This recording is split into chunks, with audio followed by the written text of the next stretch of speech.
All right. There we go. So, good Sunday morning, everyone. How are you? So, here's a new thing that I'm going to pull off here. We're just going to do this a little short, but let's see how it goes. So, the item that I'm reading today is by C.S. Lewis. Yeah, the Narnia guy. And the item is called the Screwtape Letters. Now let's start off with a preface. I have no intention of explaining how the correspondence, which I now offer to the public, fell into my hands. There are two equal and opposite errors into which our race can fall about the devils. One is to disbelieve their existence. The other is to believe and to feel an excessive and unhealthy interest in them. They themselves are equally pleased by both errors and hail a materialist or a magician with the same delight. The sort of script which is used in this book can be easily obtained by anyone who has once learned the knack, but ill-disposed and excitable people who might make a bad use of it shall not learn it from me. Readers are advised to remember that the devil is a liar. Not everything that Screwtape says should be assumed to be true, even from his own angle. I have made no attempt to identify any of the human beings mentioned in the letters, but I think it very unlikely that the portraits, say that of Father Spike or the patient's mother, are wholly just. There is wishful thinking in hell as on earth. In conclusion, I ought to add that no effort has been made to clear up the chronology of the letters. Number 17 appears to have been composed before rationing became serious. But in general, the diabolical method of dating seems to bear no relation to the terrestrial time, and I have not attempted to reproduce it. The history of the European War, except in so far as it happens now, and then to impinge upon the spiritual condition of one human being, was obviously of no interest to Screwtape. Signed, C.S. Lewis, Magdalen College, 5th of July, 1941. Or, as we know later on, that European War became World War II.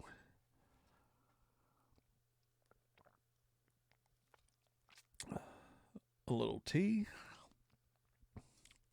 I had some coffee earlier. We are going to get through at least chapter 1 in this short span. So let's start. My dear Wormwood, I note what you say about guiding your patient's reading and taking care that he sees a good deal of his materialist friend. But aren't you being a trifle naive? It sounds as if you suppose that argument was the way to keep him out of the enemy's clutches. That it might have been as though he had lived a few centuries earlier. At that time, the humans still knew pretty well when a thing was proved and when it was not. And if it was proved, they really believed it. They still connected thinking with doing and were prepared to alter their way of life as a result of a chain of reasoning. But with what the weekly press and other such weapons, we have largely altered that. Your man has become accustomed, ever since he was a boy, to have a dozen incompatible philosophies dancing about together inside his head. He doesn't think of doctrines as primarily true or false, but as academic or practical, outworn or contemporary, conventional or ruthless. Jargon, not argument, is your best ally in keeping him from the church. Don't waste time in trying to make him think that materialism is true. Make him think that it is strong or stark or courageous, that it is the philosophy of the future. That's the sort of thing he cares about. The trouble about argument is that it moves the whole struggle onto the enemy's own ground. He can argue too, whereas in really practical propaganda of the kind I'm suggesting, he has been shown for centuries to be greatly the inferior of our Father below. By the very fact of arguing, you awake the patient's reason. And once it is awake, who can foresee the result? Even if a particular train of thought can be twisted so as to end in our favor, you will find that you have been strengthening your patient the fatal habit of attending to universal issues, and withdrawing his attention from the stream of immediate sense experiences. Your business is to fix his attention on the stream. Teach him to call it real life and don't let him ask what he means by real. Remember, he is not, like you, a pure spirit. Never having been a human, oh, that abominable advantage of the enemies. You don't realize how enslaved they are to the pressure of the ordinary. I once had a patient, a sound atheist, who used to read in the British Museum. One day as he sat reading, I saw a train of thought in his mind beginning to go the wrong way. The enemy, of course, was at his elbow in a moment. Before I knew where I was, I saw 20 years of my 20 years of work beginning to totter. If I had lost my head and begun to attempt a defense by argument, I should have been undone, but I was not such a fool. I struck instantly at the part of the man which I had best under my control and suggested that it was just about time we had some lunch. The enemy presumably made the counter-suggestion. You know how one can never quite overhear what he says to them. That this was more important than lunch. At least, I think that must have been his line for when I said quite. In fact, much too important to tackle at the end of a morning. The patient brightened up considerably. And by the time I had added, much better to come back after lunch and go into it with a fresh mind, he was already halfway to the door. Once he was in the street, the battle was won. I showed a newsboy shouting the midday paper, and a number 73 bus going past, and before he reached the bottom of the steps, I had got into him an unalterable conviction that whatever odd ideas might come to a man's head when he was shut up alone with his books, a healthy dose of real life, by which he meant the bus and the newsboy, was enough to show him that all that sort of thing couldn't be true. He knew he had a narrow escape, and in later years he was fond of talking about that inarticulate sense or actuality which is our ultimate safeguard against the aberrations of mere logic. He is now safe in our Father's house. So you begin to see the point. Thanks to processes which we set at work in them centuries ago, they find it all but impossible to believe in the unfamiliar, while the familiar is before their eyes. Heap pressing home on him the ordinariness of things. Above all, do not attempt to use science, I mean the real sciences, as a defense against Christianity. They will positively encourage him to think about the realities he can't touch and see. There have been sad cases among the modern physicists. If he must dabble in science, keep him on economics and sociology. Do not let him get away from that invaluable real life. But the best of all is to let him read no science, but to give him a grand general idea that he knows it all, and that everything he happens to have picked up in casual talk and reading is the results of modern investigation. Do remember, you are there to fuddle him. From the way some of you young fiends talk, anyone would suppose it was our job to teach. Your affectionate uncle, Screwtape.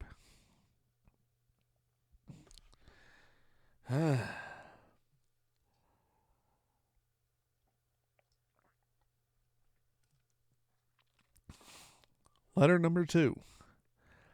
My dear Wormwood, I note with grave displeasure that your patient has become a Christian. Do not indulge the hope that you will escape the usual penalties. Indeed, in your better moments, I trust you would hardly even wish to do so. In the meantime, we must make the best of the situation. There is no need to despair. Hundreds of these adult converts have been reclaimed after a brief sojourn in the enemy's camp and are now with us. All habits of the patient, both mental and bodily, are still in our favor. One of our great allies at the present is the Church itself. Do not misunderstand me. I do not mean the Church as we see her spread out through all time and space and rooted in eternity, terrible as an army with banners. That, I confess, is a spectacle which makes our boldest tempters uneasy. But unfortunately, it is quite invisible to these humans. All your patient sees is the half-finished, sham Gothic erection on the new building estate. When he goes inside, he sees the local grocer with rather an oily expression on his face, bustling up to offer him one shiny book containing a liturgy, which neither of them understand, and one shabby little book containing corrupt texts of a number of religious lyrics, mostly bad, and in very small print. When he gets to his pew and looks around, he just sees that selection of his neighbors, whom he has hitherto avoided. You want to lean pretty heavily on those neighbors, make his mind fit to and fro between an expression like the body of Christ and the actual faces in the next pew. It matters very little, of course, what kind of people that next pew really contains. You may know one of them to be a great warrior on the enemy's side. No matter. Your patient, thanks to our Father below, is a fool. Provided that any of those neighbors sing out of tune, or have boots that squeak, or double chins, or odd clothes, the patient will quite easily believe that their religion must be somehow ridiculous. At his present stage, you see, he has an idea of Christians in his mind which he supposes to be spiritual, but is, in fact, largely pictorial. His mind is full of togas, and sandals, and armor, and bare legs, and the mere fact that the other people in the church wear modern clothes is a real, though of course an unconscious, difficulty to him. Never let it come to the surface, and never let him ask what he expected them to look like. Keep everything hazy in his mind now, and you will have all eternity wherein to amuse yourself by producing in him the peculiar kind of clarity in which hell affords. Work hard, then, on the disappointment or anticlimax which is certainly going to come to the patient during his first few weeks as a churchman. The enemy allows this disappointment to occur on the threshold of every human endeavor. It occurs when the boy who has been enchanted by the nursery, by the stories from the Odyssey, buckles down to really learning Greek. It occurs when lovers have gotten married and begin the real task of learning to live together. In every department of life, it marks the transition from dreaming aspiration to laborious doing. The enemy takes this risk because he has a curious fantasy of making all these disgusting little human vermin into what he calls his free lovers and servants. Sons is the word he uses, with his inveterate love of degrading the whole spiritual world by unnatural liaisons with the two-legged animals. Desiring their freedom, he therefore refuses to carry them by their mere affections and habits to any of the goals which he sets before them. He leaves them to do it on their own. But remember, here lies our danger. If once they get through this initial dryness successfully, they become less dependent on emotion and therefore much harder to tempt.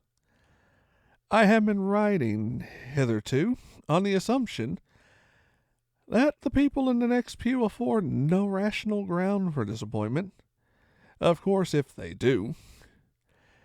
If the patient knows that the woman with the absurd hat is a fanatical bridge player or the man with the squeaky boots is a miser and an extortioner, then your task is so much the easier. All you then have to do is to keep out of his mind the question, if I, being what I am, can consider myself, and that I am in some sense a Christian, why should the different vices of those people in the next pew prove that their religion is mere hypocrisy and convention? You may ask whether it is possible to keep such an obvious thought from occurring to it, even in a human mind. It is, Wormwood. It is.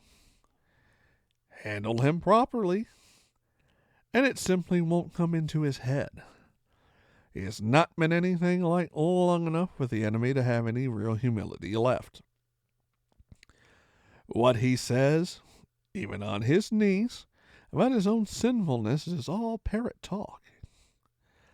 At bottom, he still believes he has run up a very favorable credit balance in the enemy's ledger by allowing himself to be converted, and thinks that he is showing great humility and condescension in going to church with these smug, commonplace neighbors at all. Keep him in that state of mind as long as you can.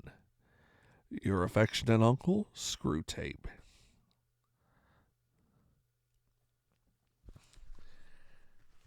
Letter number 3. My dear Wormwood, I am very pleased by what you tell me about this man's relations with his mother. But you must press your advantage. The enemy will be working from the center outwards, gradually bringing more and more of the patient's conduct under the new standard, and you may reach his behavior to the old lady at any moment. You have to get in first.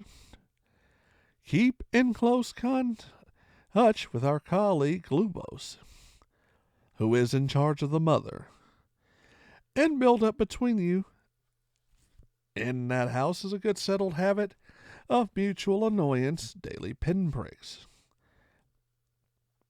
The following methods are useful. Number 1. Keep his mind on the inner life. He thinks his conversion is something inside him, and his attention is chiefly turned at present to the states of his own mind, or rather that very expurgated version of them which is all you should allow him to see. Encourage this. Keep his mind off the most elementary duties by directing it to the most advanced and spiritual ones. Aggravate the most useful human characteristics, the horror and neglect of the obvious. You must bring him to a condition in which he can practice self-examination for an hour without discovering any of those facts about himself, which are perfectly clear to anyone who has ever lived in the same house with him or worked in the same office. Number 2, it is, no doubt, impossible to prevent praying for his mother, but we have means of rendering the prayers innocuous. Make sure they are always very spiritual, that he is always concerned with the state of her soul and never with her rheumatism. 2 advantages will follow. His attention will be kept on what he regards as her sins, by which, with a little guidance from you, he can be induced to mean any of her actions which are inconvenient or irritating to himself. Thus you can keep rubbing the wounds of the day a little sore while he is on his knees. The operation is not at all difficult, and you will find it very entertaining. In the second place, since his ideas about her soul will be very crude and often erroneous, he will, in some degree, be praying to an imaginary person, and it will be your task to make that imaginary person daily less and less like the real mother, the sharp-tongued old lady at the breakfast table. In time, you may get the cleavage so wide that no thought or feeling from his prayers for the imagined mother will ever flow into his treatment of the real one. I've had patients of my own so well in hand that they could be turned in a moment's notice from impassioned prayer for a wife or son's soul to beating or insulting the real wife or son without a qualm. When two humans, number 3, when two humans have lived together for many years, it usually happens that each has tones of voices and expressions of face which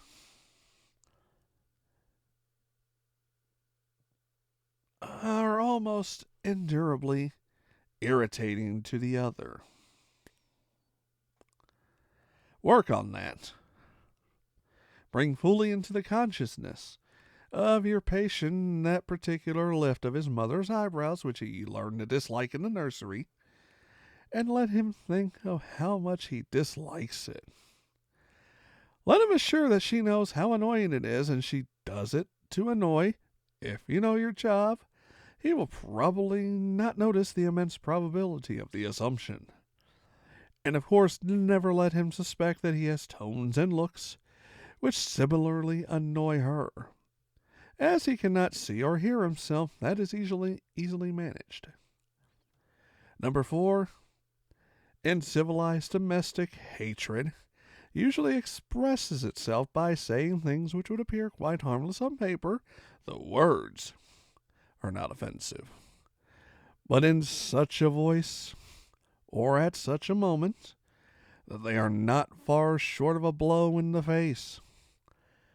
To keep this game up, you and Glubos must see to it that each of these two fools has a sort of double standard.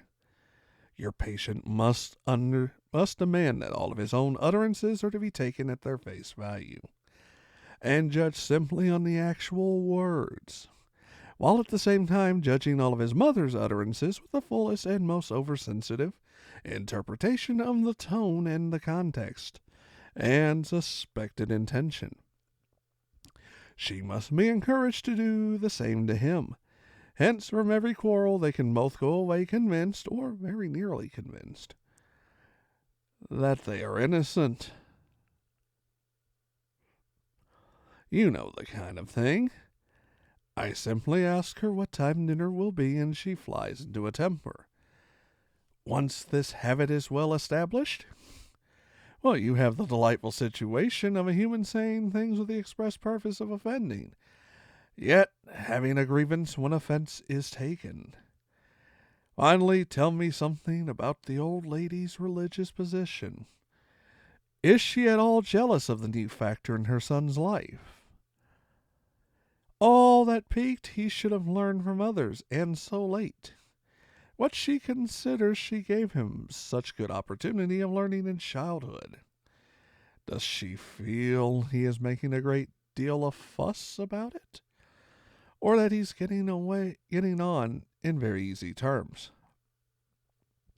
Remember the elder brother in the enemy story? Your affectionate uncle, Screwtape.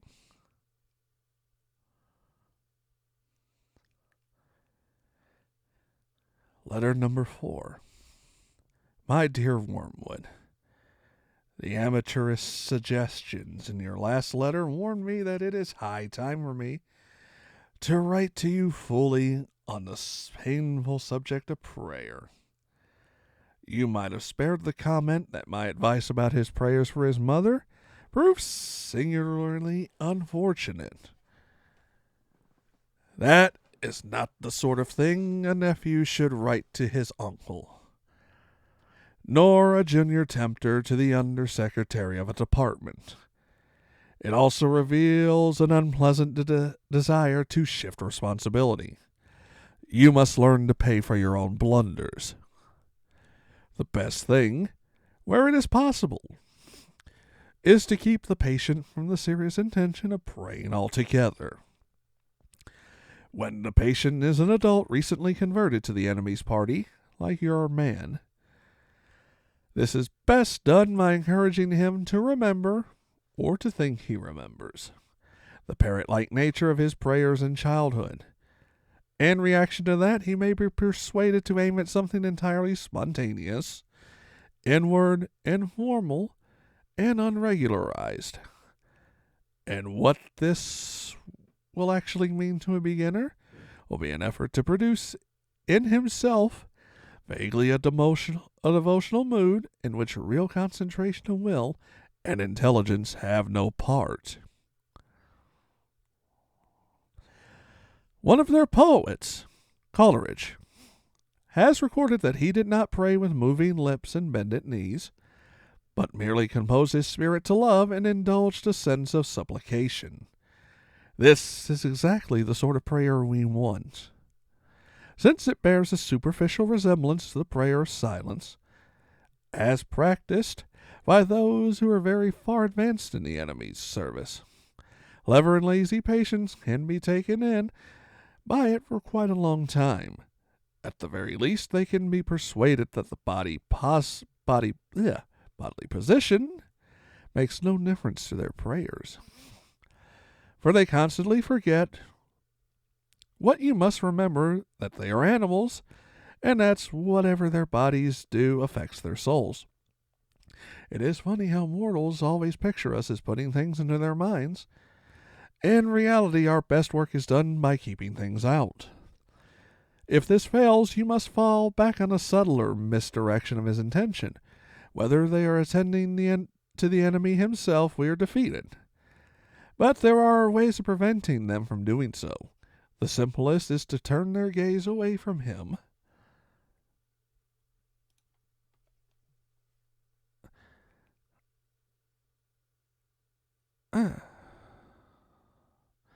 towards themselves. Keep them watching their own minds and trying to produce feelings there by the action of their own wills. When they meant to ask him for charity, let them instead start trying to manufacture charitable feelings for themselves and not notice that this is what they are doing.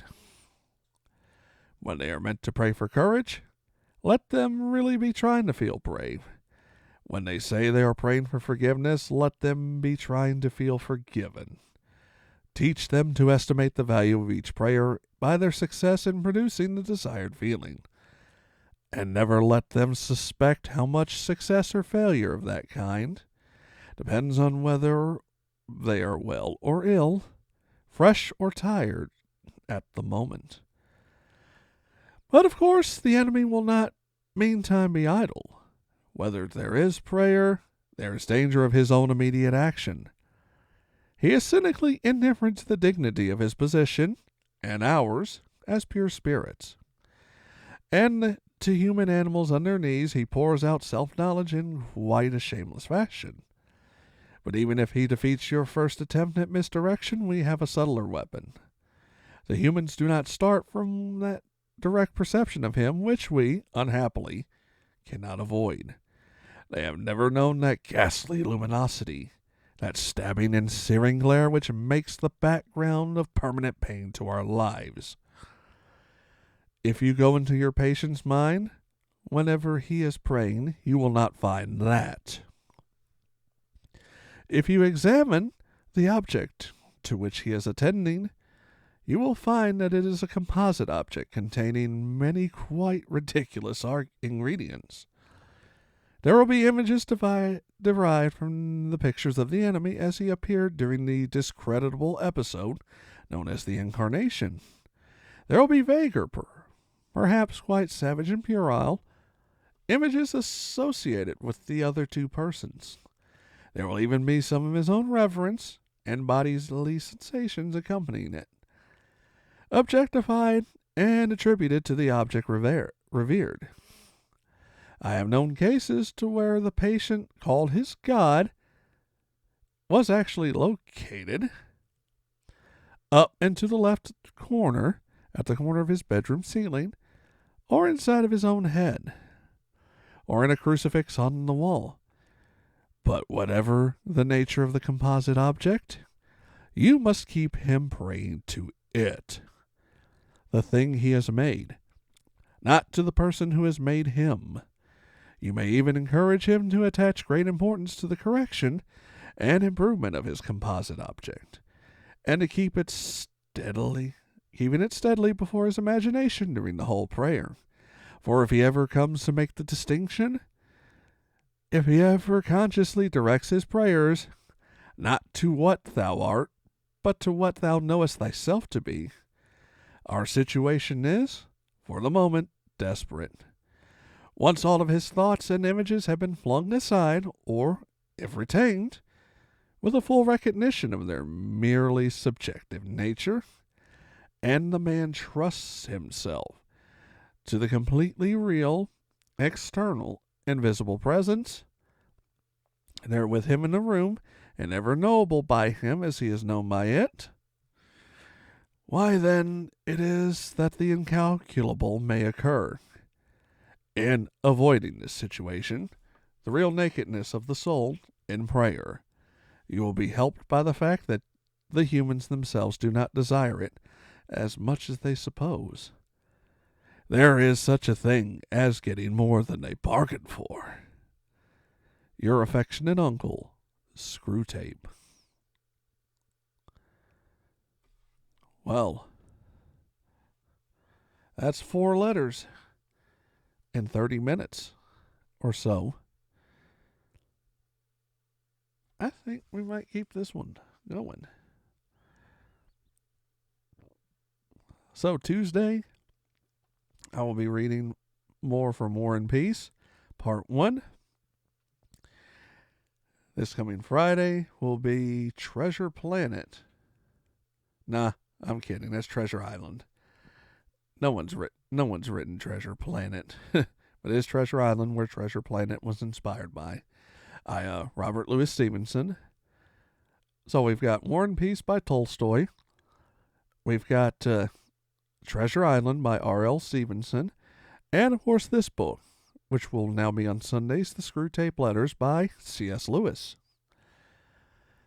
So, check me out.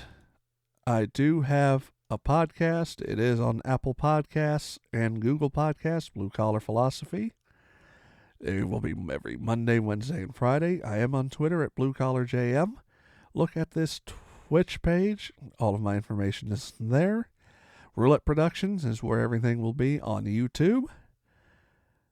I thank you. Have a good Sunday. And remember, there might be something influencing you, but you can break it. We always do. Have a good Sunday. I will see all of you on Tuesday.